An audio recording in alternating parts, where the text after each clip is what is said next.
നടൻ മോഹൻലാൽ നമുക്കൊപ്പം ചേരുന്നു. ലാലേട്ടൻ, ഈ ശ്രീനിവാസിന്റെ അദ്ദേഹത്തിന്റെ അന്ത്യത്തെ അങ്ങ് എങ്ങനെയാണ് അനുസ്മരിക്കുന്നത്? ശ്രീനിവാസൻ നമ്മളെ വിട്ടുപോയെന്ന് നമുക്ക് പറയാൻ തോന്നുന്നില്ല. അങ്ങനെ അല്ലല്ലോ, ഇത്തരം ആൾക്കാര് നമ്മളെ വിട്ടു പോകുന്നില്ല. അദ്ദേഹത്തിന്റെ സിനിമകളിലൂടെയും അദ്ദേഹത്തിന്റെ കഥകളിലൂടെയൊക്കെ നമ്മൾ അദ്ദേഹത്തെ എപ്പോഴും ഓർക്കും. അങ്ങനെ ഓർക്കാനാണ് എനിക്കും ഇഷ്ടം. എന്തായാലും അദ്ദേഹത്തിന് തീരെ സുഖമില്ലായിരിക്കുന്ന ഒരു സമയമായിരുന്നു. പെട്ടെന്ന് ഹോസ്പിറ്റലിലേക്ക് പോകുന്ന വഴിക്ക് സുഖമില്ലാതായി. പെട്ടെന്നല്ലേ അറിയുന്നത്. അങ്ങനെ ഒരു അറിയുമ്പോൾ തന്നെ പ്രത്യേക ഒരു മാനസികാവസ്ഥയാണല്ലോ. കാര്യം ഒരു നടൻ എന്നുള്ള രീതിയിലല്ലല്ലോ ഞാൻ ശ്രീനിവാസനെ കാണുന്നത്, അല്ലെങ്കിൽ അദ്ദേഹം ഞങ്ങളെ കാണുന്നതൊക്കെ. അതിലുപരിയുള്ള ഒരു ബന്ധമായിരുന്നു കുടുംബപരമായിട്ടും. സിനിമയുടെ തുടക്കം മുതൽ അദ്ദേഹം ഞങ്ങൾ ഒരുപാട് സ്ട്രഗിൾ ചെയ്ത് വന്ന ആൾക്കാരാണ് ഞങ്ങൾ. അപ്പൊ എന്റെ യാത്രയിലും ഒക്കെ സുപ്രധാനമായ പങ്കുവഹിച്ച ഒരാളാണ് ശ്രീനിവാസൻ. അദ്ദേഹത്തിന്റെ കഥകൾ, ഞങ്ങൾ ഒരുമിച്ച് അഭിനയിച്ച സിനിമകളൊക്കെ മലയാള കലയിലുള്ള ആൾക്കാർക്ക് മറക്കാൻ പറ്റാത്ത ഒരുപാട് സിനിമകൾ സംഭാവന ചെയ്ത ആളാണ്. അദ്ദേഹത്തിന്റെ ജ്ഞാനമായിട്ടുള്ള സിനിമകളല്ലാത്ത സിനിമകൾ പോലും സമൂഹത്തിന് നേരെ ഒരുപാട് സർക്കാസ്റ്റിക് കോമഡികളിലൂടെ ഒരുപാട് സർക്കാസം കാഴ്ചവെച്ച ആളാണ്. അങ്ങനെ ഒരാള് നമ്മളെ വിട്ടു പോകുമ്പോഴുള്ളൊരു പ്രത്യേക മാനസികാവസ്ഥയിലാണ് എല്ലാവരും.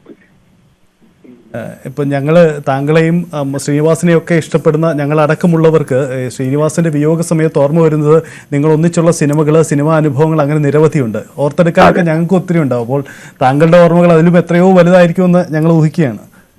അതെ, അപ്പൊ അങ്ങനെ പെട്ടെന്ന് അതിനെക്കുറിച്ച് സംസാരിക്കാനുള്ള ഒരു മാനസികാവസ്ഥയിലല്ല. എന്തായാലും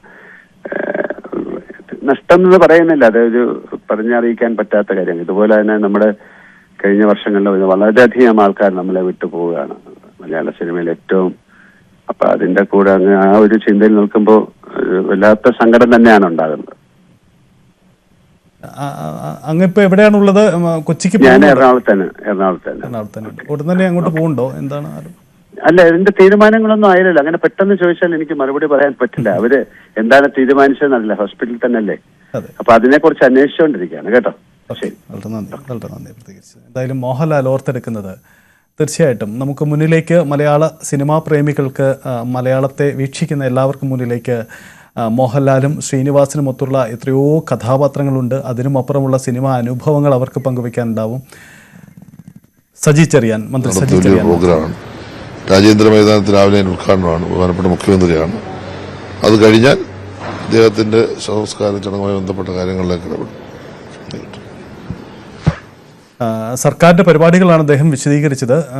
അവിടെ പൊതുദർശനം സംബന്ധിച്ച ആലോചനകൾ അത് സർക്കാർ നിയന്ത്രണത്തിൽ തന്നെ, സർക്കാർ തന്നെ ആലോചിച്ച് നടത്തുന്നു. സ്വാഭാവികമാണ്, ശ്രീനിവാസനെ പോലെയുള്ള ഒരു നടന് വലിയ രീതിയിലുള്ള ആദരം സർക്കാർ തന്നെ ഒരുക്കേണ്ടതാണ്. യെസ്, മുകേഷിന്റെ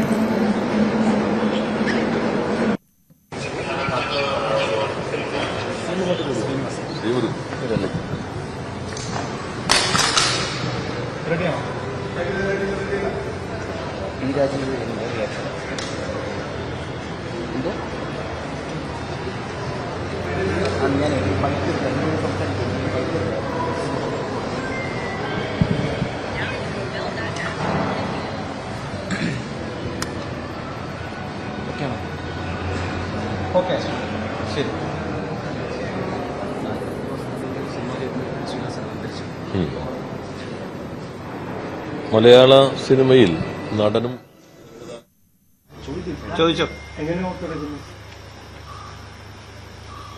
ശ്രീനിവാസനെ കുറിച്ച് പറയുമ്പോൾ ഒരു 43 കൊല്ലത്തെ ദൃഢമായ ഒരു ഫ്രണ്ട്ഷിപ്പാണ്. എനിക്ക് തോന്നുന്നത് അദ്ദേഹത്തിന്റെ ഒരു പ്രത്യേക തരത്തിലുള്ള ഒരു സ്വഭാവം വെച്ചുകൊണ്ട് എല്ലാം വെട്ടിത്തുറന്ന് പറയുന്ന ഒരു നേച്ചറായിരുന്നു. അതിനകത്ത് സൗഹൃദമോ കാര്യങ്ങളൊന്നും നോക്കത്തില്ല. സിനിമയുടെ കാര്യമാണെങ്കിൽ നല്ല സിനിമ,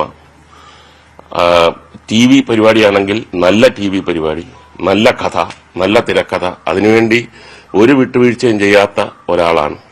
ഒരു തിരക്കഥ അദ്ദേഹത്തിന്റെ അടുത്ത് കൊണ്ടുവന്നു കഴിഞ്ഞാൽ അദ്ദേഹം അത് വായിച്ചതിന് ശേഷം പുതിയൊരാളാണെങ്കിൽ പോലും ഒരു മിനിമം 10 ചോദ്യം അങ്ങോട്ട് ചോദിക്കും. ആ ചോദ്യങ്ങൾക്ക് മറുപടി പറഞ്ഞെങ്കിൽ മാത്രമേ ഈ തിരക്കഥയുമായിട്ട് മുന്നോട്ട് പോകത്തുള്ളൂ. അതുകൊണ്ട് തന്നെ ഒരുപാട് പേർക്ക് എന്റെ അടുത്ത് വന്ന് ഇങ്ങനെ ശ്രീനിവാസന്റെ അടുത്തോട്ട് പോകാൻ ഭയമാണ്. കാര്യം ചോദിക്കുന്ന ചോദ്യങ്ങൾ അത്ര കൃത്യമാണ്. എന്നെ ഏറ്റവും കൂടുതൽ വിഷമിപ്പിക്കുന്ന, ഞാൻ ശ്രീനിവാസനുമായിട്ട് ഇത്രയും സിനിമയെ അഭിനയിച്ച് ഇത്രയും കാലം ഒന്നിച്ചു നടന്നെങ്കിലും അദ്ദേഹത്തെക്കുറിച്ച് അവിടെ ഇവിടെയൊക്കെ പരാമർശിച്ചു, അല്ലെങ്കിൽ ഒരു സിനിമയുടെ കാര്യം വരുമ്പം ആ കഥാപാത്രത്തെക്കുറിച്ച് അല്ലെങ്കിൽ അദ്ദേഹത്തിന്റെ ഒരു സൃഷ്ടിയെക്കുറിച്ചൊക്കെ പറയുന്നുള്ളതല്ലാതെ അദ്ദേഹത്തെക്കുറിച്ച് പറയുന്ന ഒരു സാഹചര്യം ഞാൻ ആഗ്രഹിച്ചിരുന്നു. അതിങ്ങനെ ഒരു സാഹചര്യമായി പോയി എന്നുള്ളതാണ് എന്നെ സംബന്ധിച്ചിടത്തോളം ഏറ്റവും ദുഃഖകരമായ കാര്യം. ഒരിക്കൽ പോലും ഈ 43 കൊല്ലത്തിനകത്ത് വെച്ച് ഒരിക്കൽ പോലും ഒരു ചെറിയ നീരസം പോലും ഉണ്ടാകാത്ത ഒരു സുഹൃത്തായിരുന്നു. പല സന്ദർഭങ്ങളിലും ഞാൻ തന്നെ അദ്ദേഹത്തിന്റെ അടുത്ത് പറഞ്ഞിട്ടുണ്ട്, ഞാനായതുകൊണ്ട് ഇതെല്ലാം ക്ഷമിക്കുന്നു, സഹിക്കുന്നു, വേറെ ആരെങ്കിലും ആണെങ്കിൽ ഇട്ടിട്ട് എറിഞ്ഞിട്ട് പോയേനെന്ന് പറഞ്ഞപ്പോൾ അദ്ദേഹം പൊട്ടിച്ചിരിക്കും. അദ്ദേഹത്തിന്റെ ചിരിയും വളരെ പ്രസിദ്ധമാണ്, നോൺ സ്റ്റോപ്പ് ചിരിയാണ്. അദ്ദേഹത്തിന്റെ സൃഷ്ടികൾ പോലെ തന്നെ, സർക്കാസം പോലെ തന്നെ അദ്ദേഹം ചിരിക്കുന്നതും അത്രയും എൻജോയ് ചെയ്തിട്ടാണ് ചിരിക്കുന്നത്. ആ കാലയളവിനുള്ളിൽ വെച്ച് ആദ്യത്തെ സിനിമ എന്റെ ഓർമ്മയിൽ ഓടരുതമാവ് ആളറിയമാണ്. അതിന് കഥകളെല്ലാം കാര്യങ്ങളെല്ലാം ഞാൻ പലപ്പോഴും പറഞ്ഞിട്ടുണ്ട്. തുടക്കത്തിൽ പ്രിയദർശൻ എന്നോടൊരു ചെറിയ അഭിപ്രായ വ്യത്യാസമോ അല്ലെങ്കിൽ ഞാൻ ശരിയല്ല എന്നൊരു തോന്നലുണ്ടാകുമ്പോഴൊക്കെ അത്ര വലിയ ഒരു ബന്ധമില്ലാതിരുന്ന കാലത്ത് തന്നെ ശ്രീനിവാസൻ എനിക്ക് വേണ്ടി ഫൈറ്റ് ചെയ്ത് പിൽക്കാലത്ത് പ്രിയദർശനെ തിരുത്തി അവിടുന്ന് തുടങ്ങുന്ന സൗഹൃദം ഓർക്കാനാണെങ്കിൽ ഒരുപാട് കാര്യങ്ങളുണ്ട്. ഒരു ദിവസം ഞാൻ അവിചാരിതമായിട്ട് അദ്ദേഹത്തിന്റെ അടുത്ത് പറഞ്ഞു, നമ്മൾ ഇത്രയും കാലം ഒന്നിച്ച് നിങ്ങൾ കഥ, തിരക്കഥ, സംഭാഷണം, സംവിധാനം, അഭിനയം എല്ലാം ഉണ്ട്. അപ്പം നമുക്കൊരു സിനിമ പ്രൊഡ്യൂസ് ചെയ്യണം. വലിയ ബ്രഹ്മാണ്ഡ ചിത്രമൊന്നുമല്ല, പക്ഷെ അത് നമ്മുടെ ജീവിതത്തിൽ ഒരു നാഴികക്കല്ലായിരിക്കണം. നല്ലൊരു സിനിമ എടുക്കണമെന്ന് പറഞ്ഞപ്പോൾ അതിനും അദ്ദേഹം പൊട്ടിച്ചിരിച്ചു.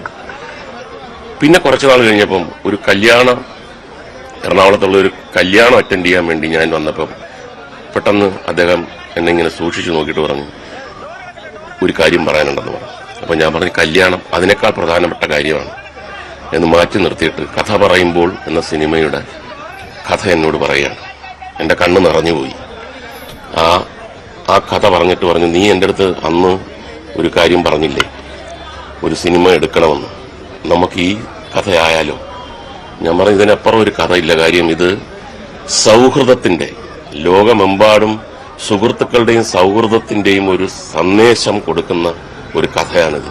തീർച്ചയായിട്ടും ഇത് വേറെ ആർക്കും വിട്ടുകൊടുക്കരുത്, നമ്മൾ തന്നെ എടുക്കണം എന്ന് പറഞ്ഞപ്പോൾ അദ്ദേഹം ചിരിച്ചു പറഞ്ഞു. ഞാൻ ചോദിച്ചാൽ എന്താണ് ചിരിക്കുന്നതെന്ന് ചോദിച്ചപ്പോൾ പറഞ്ഞു, അല്ല, എന്റെ അളിയനുണ്ട്, വിമലയുടെ ബ്രദർ മോഹൻ, അവന്റെ അടുത്ത് ഞാൻ വാക്ക് പറഞ്ഞുപോയി. അപ്പൊ അവനാണ് സംവിധാനം ചെയ്യുന്നത്. ഒരു നിർമ്മാതാവെന്ന നിലയിൽ നിനക്ക് അഭിപ്രായ വ്യത്യാസം ഉണ്ടെങ്കിൽ ഈ കഥ പൊളിയും, ഈ സിനിമ പൊളിയും.